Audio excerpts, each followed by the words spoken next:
Basketball in Focus, Shan's Rib Shack back for another Thursday and getting set to talk Caldwell Academy basketball. Coach Ren Stewart from the girls team is with us, kind of call him the Vic Sapp of local basketball since Vic passed away a couple years ago, kind of keeping up that mantra, that tradition that Vic had back in his day, and working extremely tough with these girls, and hard work's paying off for you. It has. The girls have done a great job this year. We've continued to constantly improve. This is my third year now at Caldwell, so right now we're currently at 21-6 overall, which has been a very phenomenal season for us, and 11-1 in the conference. So we've now won our third straight conference championship regular season, which has been good. The record kind of tells you you're much better, 21-6. What have you done to get better? I mean, once you reach a certain level, then it gets a little tougher. You get the past 20 wins, you want to keep getting better and better. What have you done to keep getting better with this team? Honestly, I really think I put a lot of shout out to the girls on that, because they've bought into the system. They're staying focused. They're getting stronger, bigger, tougher, and they're a lot more relaxed and understand that there's just a lot more to play for now at this point. So I think there's a lot of maturity going on. Do you see a different type team maybe in practice as you get further and further along, or they get to the 20 wins, or maybe Peyton Caldwell gets that 1,000 point? Do you see them maybe coming into practice working even a little bit harder, a little bit different? I mean, some teams get encouraged by results. It's just natural. I do. One reason I feel very blessed with Caldwell is just due to the simple fact that these girls are a very close-knit family, and they've always got each other's backs. So when Peyton Caldwell scored that 1,000th point, it was just a great feeling when that happened. But it was not only a great feeling for her or myself, but it was a great feeling for the whole team as they all kind of gathered around and made that our day. What do those two girls that you brought tonight, Peyton Caldwell and Hannah Hauser, what do they mean to the team? They mean a bunch to this Without team. those two girls, your job would be a whole lot different now, wouldn't it? It would definitely be more difficult. They both have done a great job. Peyton this year is averaging 19.4 points a game and 15.7 rebounds a game, which is... How many rebounds a game? 15.7. So you brought some numbers. You're going to leave those when you trail out tonight, so I can kind of add those into what I'm doing over there. That's outstanding. I will do that. So she has done a fabulous job. This year alone, she's scored over 500 points. And those are hard-working rebounds. So those aren't rebounds that she's collecting off her own misses. Those are hard-working rebounds. Probably a lot of defensive rebounds. She gets a lot of defensive rebounds. She gets a lot of putbacks. And one thing about her is she shows a lot of passion for this game. So, and you've also got Hannah Hauser, who has just been my three-point catalyst.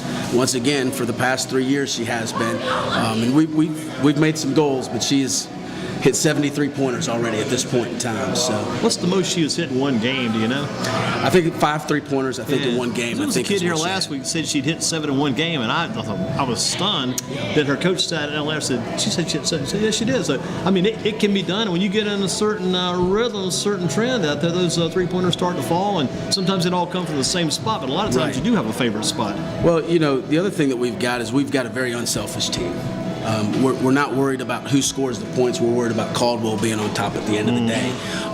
We've got Hannah has Hannah, Megan, several of the other girls. Megan Katie Reese, Megan Speckman is right. Okay. They've all continued to give Peyton a lot of assists. So Peyton's played a little bit on the outside this year. She's played a lot on the inside. But it's a very unselfish team, which has made my job. It's probably good too, because you get teams on occasion, like with Peyton Caldwell. Some teams you have a girl like that. Unfortunately, that's all some teams have, but not in your case. The others are watching; they're doing things too. You've got to score, and you've got a lot of other players do things also. Right. You asked the question earlier about how we've gotten better, and I think the big way that we've gotten better is the fact that we have increased everybody's ability on this team. More people involved. We have not just centered this team around one person or two people.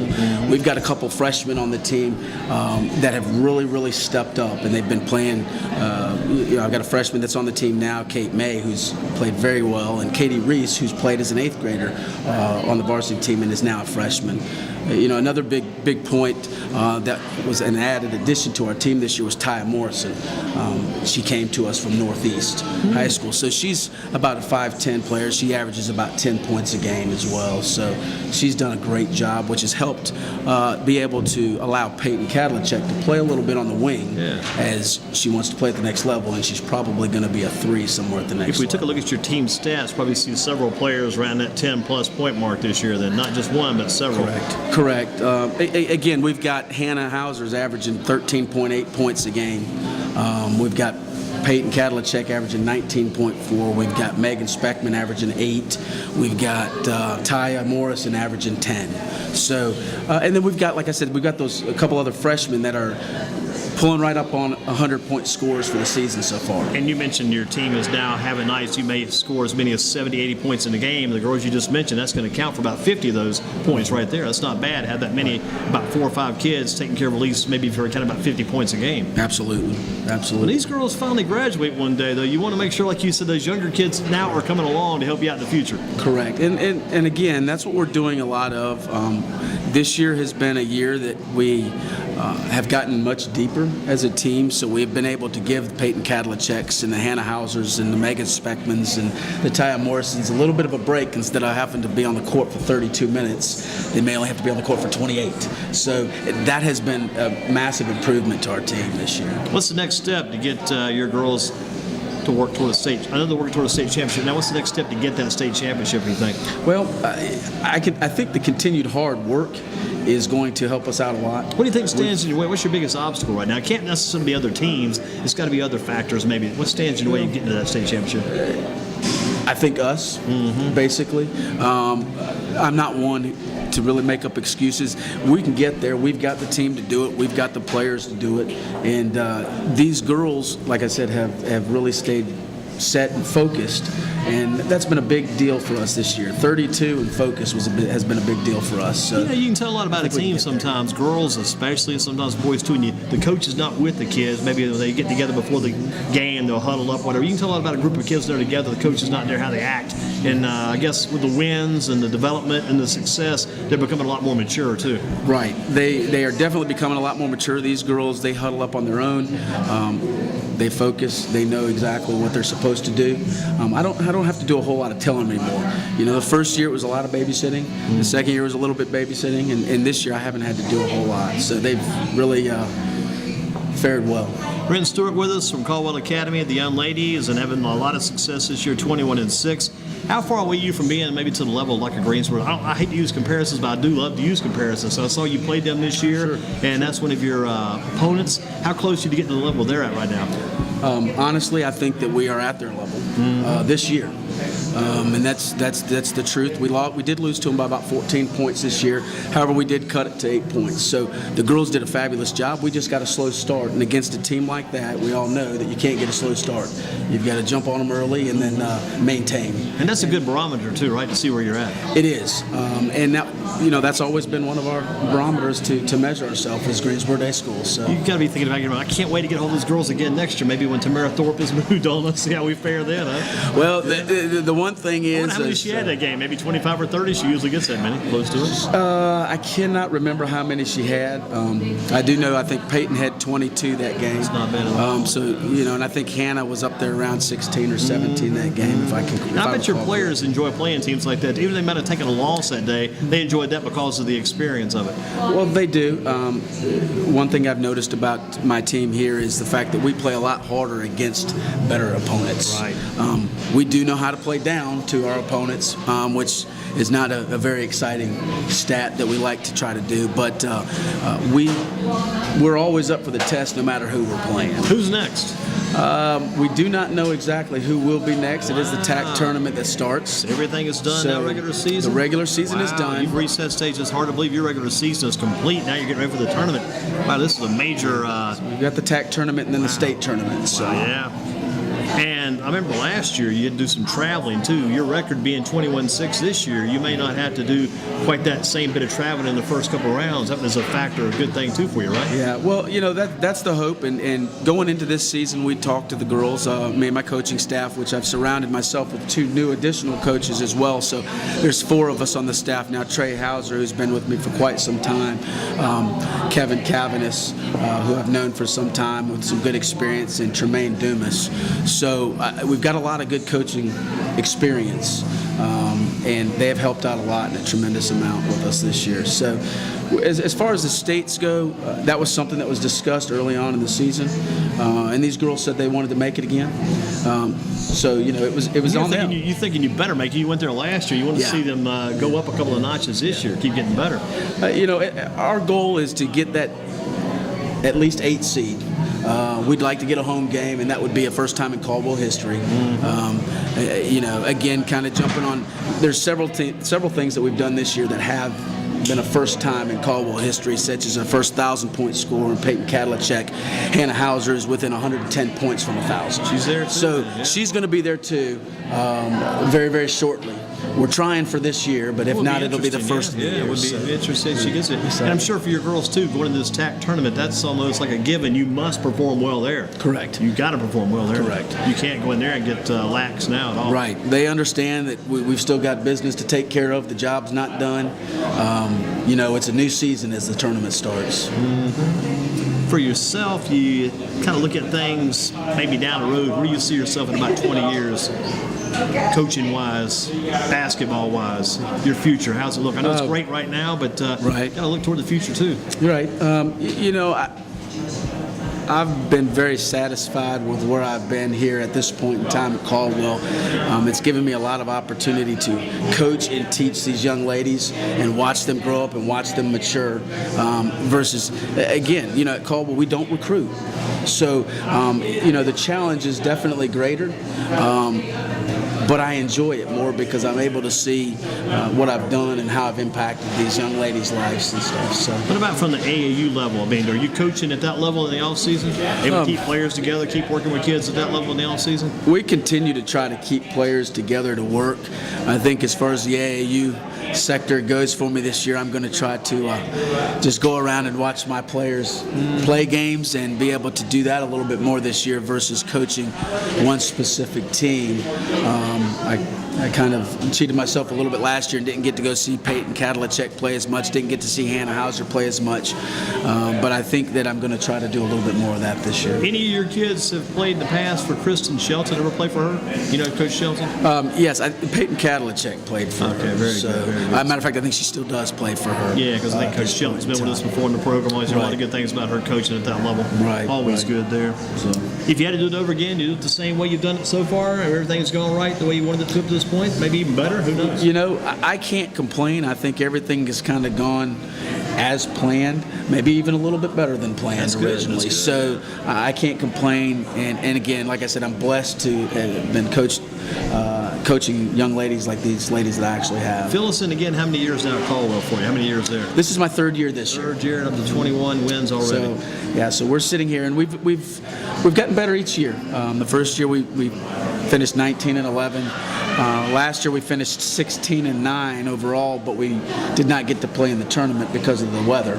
So that kind of hurt us a little bit. And then this year, the weather last year, just about the memories of the weather. Last year we were trying to get you guys in on a Thursday. The weather knocked us out one Thursday. We got you in here later, and you guys, everything went great, but you had a major appointment because you had to go to the Duke Carolina game that night. You guys were training that night, yeah. We did. So it was a lot of fun, but again, I can't say enough about these girls and what they've meant to me and what they. Did you plan on coaching girls when you first started coaching? Was it going to be, I'm going to find a girls team? This is what I really want to do. Did you kind of had in your mind, maybe I'll be coaching boys basketball? Did you even have any idea at all? Well, again, I started off coaching boys for 15 years. 15. Out there with Vic Sapp. And I was very young with Vic Sapp, Freddie Johnson.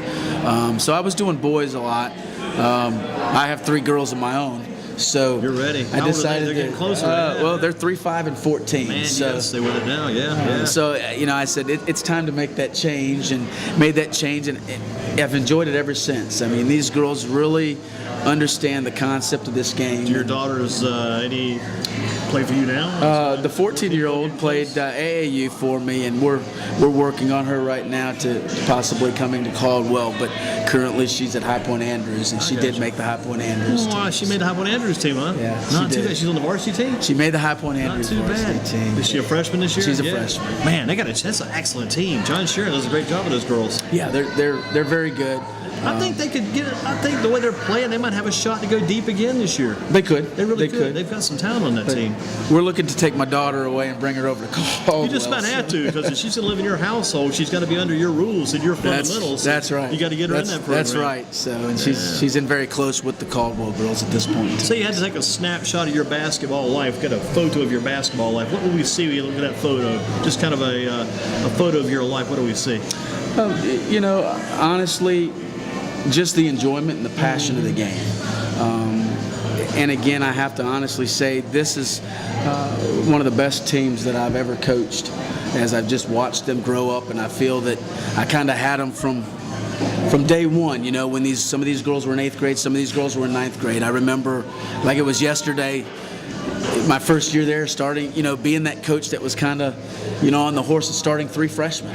You know, that's generally unheard of. But you got 19 wins that first year. The first year got 19 wins and 12-0 in the conference. Man, that's unreal. 12-0 in the conference the first year. It was very strong. Not to dig into the background in the past too much, what had they done the year before? I always like to know that. What were they like the year before you got there? What had they done? You know, you remember? I don't know exactly what the record was. I don't think they were quite to the level that they've gotten to now. Yeah. And again, I think a lot of it goes into the fact that, you know, a good head coach surrounds himself with good assistant coaches. Yeah. And I feel blessed and successful there, and I feel that I have done that. And I've got coaches that they do what they're supposed to do. They fill their role and try to continue to make me look good, so I appreciate it. It all works good, like you say. Any superstitions on game day you go through? Any pregame rituals? Anything you do? Well, the girls love it. I do wear this pink shirt and this tie, so they've told me to continue to do that. So I have done that. 21 wins in that tie and shirt this year. We're gonna keep it going. Got to keep that going, no doubt about it. Say you're stuck on a deserted island there by yourself, and to get off that island, you got to play somebody one-on-one. It's got to be somebody fairly good. You got to beat them to get off the island. Who do you play one-on-one to get off that island, get off that desert? Who do you go against one-on-one there? Well, I can tell you who it's not going to be. It's not going to be Peyton Kadlicek. Okay. And it's not going to be Hannah Hauser. They're off. Okay. I may be a little scared to play those two. I might play my assistant coach Trey, possibly. That might be a good matchup. But I may lose that battle too. So. I know he can shoot the three. He can shoot it. His daughter shoots the three. Yeah. He can shoot. Take it to the basket. And that way. Well, I think I'd have to play my assistant coach before I play those 2 girls that I've got on that team. Because I will go with you there. I'm not going to get in their way. You may not make it away there. The day after basketball season ends this year, what will you be doing on that day? That's always interesting, too, because people, sometimes that last day of the basketball season, the day after everything's over, people are just in a completely different mindset. If it's been a real, for some people it's been a great year, they just kind of kind of sit there, kind of take it easy. But if it's been a rough year, it's kind of tight, still trying to wind down. What will you be doing that last day after the season's over there? What do you think? Preparing for our summer activities. Getting ready. So, to me as a basketball coach, and the same way goes with my assistants as well, there's no time to rest in basketball. If we want to continue to get better, and we want to continue to on our quest to a state championship, we've got to keep playing. We've got to keep the train rolling. Do you feel like during the season your girls probably pick up a basketball every day of the week, 7 days a week? They've got a ball in their hands at some time or another. And even do you have a ball maybe in your hands sometime or another 7 days a week during the season? As far as me, I probably don't have the ball in my hand 7 days a week, but I do expect them to have the ball in their hand 7 days a week. So. And I think that we do have a lot of them that do a lot of extracurricular activities. I mean, they're at the Y, they're shooting, and that's what it takes. It takes, like I've told these girls before, it takes a good coaching staff, it takes good leadership, but it takes you as well. I need you, you need us as coaches. So. We had a guy in here last week, I think it was a kid, he was telling us about a friend of his back when they were younger, and that one kid, he had slept with a basketball in his bed, slept with the ball. You've heard that story probably. I've definitely heard that story. One of the wildest feelings about basketball, just think about memories of basketball, is the feeling you get when you go out and you play, maybe it's late March, early April, it's just starting to get warm. You come home after that playing that ball, and you sweated so much you can almost scrape. You ever had that situation? Oh, absolutely. Scrape that sweat, that salt, scrape that salt off your body. You played that hard. You're so dried out. You played so hard that day. Absolutely. But it's a good feeling, though. It's a great feeling, and like I said, I've got an even better feeling is the fact that before the season started this year, I had girls on our team. I know for a fact I had Peyton, I had Hannah, I had Taya, and several of the other ones too, come up to me and say they're ready for the basketball season. They're ready for school season. AAU was over and they were ready to play school basketball, which made me feel really good because obviously that just shows that they've bought into it and they're ready to go again. Coach, you came through again this year. I want to keep you back. Got to get you going, get you signed up for next year so we can continue this progression, this advancement. Keep it up with your team, how your girls are doing. And I think we get Peyton in here next and see what she can do for us. Absolutely. Thank you, Coach. Thank you. Ren Stewart, son of Vicki Stewart, right? Yes, sir. Program, Big Sap Connection.